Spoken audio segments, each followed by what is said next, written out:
दुर्योधन ने आदेश दिया कि जा दुशासन, वो द्रौपदी अब अपनी दासी हो चुकी है, क्योंकि जुए में हार चुके हैं उसे उसके पति। वो जिस स्थिति में है उसे पकड़ के लिया, और द्रौपदी उस समय केश गुथ रही है अपनी, और उसके केश पकड़ के दुशासन घसीट के लाता है भरी सभा में, जहां पर द्रौपदी के जेठ, ससुर और अन्य पुरुष बैठे हैं, और उस सभा में लाया गया है जहां स्त्री का प्रवेश वर्जित है।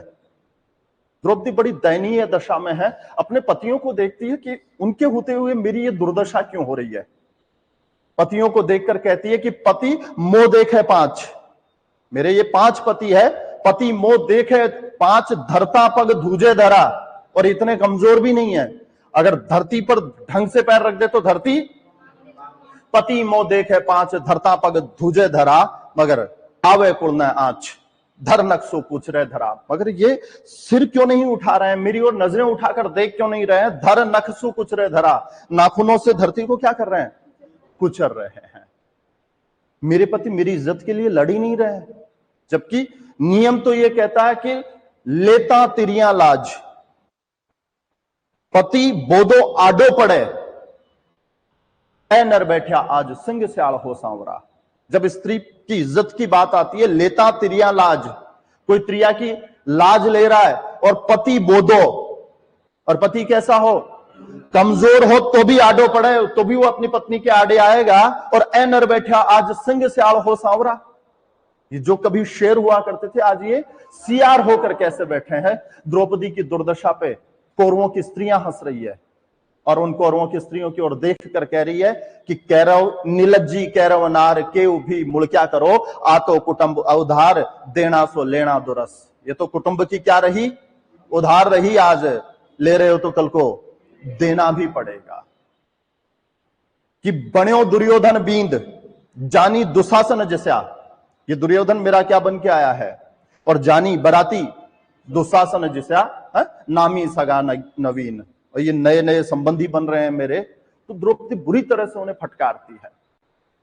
ये कहती है कि यहां पे देख है भीषम द्रोण, जेठ करण देखे जठे, को हरि बरजे कौन लाज रुखाड़ा लाज रे।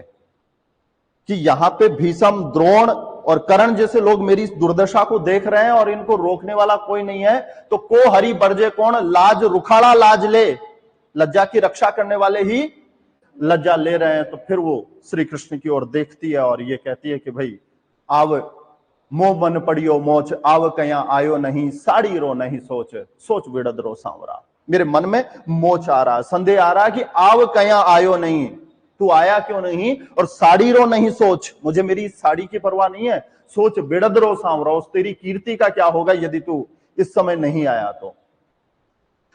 कि होसी जग में हास द्रौपद नागी देखता, साड़ी पहली सांस सट के ले सांवरा। द्रौपदी की अगर ये दुर्दशा हो गई तो जग में तेरी हंसी होगी। और इतने में ही कृष्ण आते हैं और उसका चीर बढ़ाते हैं और कहते हैं कि धरती पड़ो ढिंगास अंबर सु अंबर अड़े, आयो पूर्ण आस संपत लेकर सांवरा। धरती पड़ो ढिंगास, वस्त्रों का क्या लग गया है, ढिंगास लग गया, और अंबर सु अंबर अड़े, वस्त्रों का ढिंगास इतना ऊपर हो गया कि अंबर सु अंबर अड़े। अब द्रौपदी को परवाह नहीं है और कहती है दुशासन को कि खेचो खेचन हार मन धोको राखो मती, संपय सिरजन हार सही बजाजी सांवरो। अब तुझे जितना खींचना है खींच ले, मेरा बजाजी जो कपड़ों का व्यापार करता है ना, वो वास्तविक बजाजी अब मेरा आ चुका है। तो द्रौपदी अब प्रतिज्ञा लेती है कि जब तक मैं इस दुष्ट की छाती के खून से अपने बाल नहीं धो लेती तब तक मैं अपने केस नहीं बांधूंगी। और इस प्रतिज्ञा को पूरी करने की प्रतिज्ञा भीम उठाता है, युद्ध होता है, और उस युद्ध में भीम दुशासन को गिरा के उसकी छाती चीर के अंजुरी भर के रक्त पीता है। उसे तसल्ली मिलती है, एक अंजुरी रक्त ले जाके, और द्रौपदी से कहता है कि ले द्रौपदी, ले आया तेरे लिए आज क्लिनिक प्लस।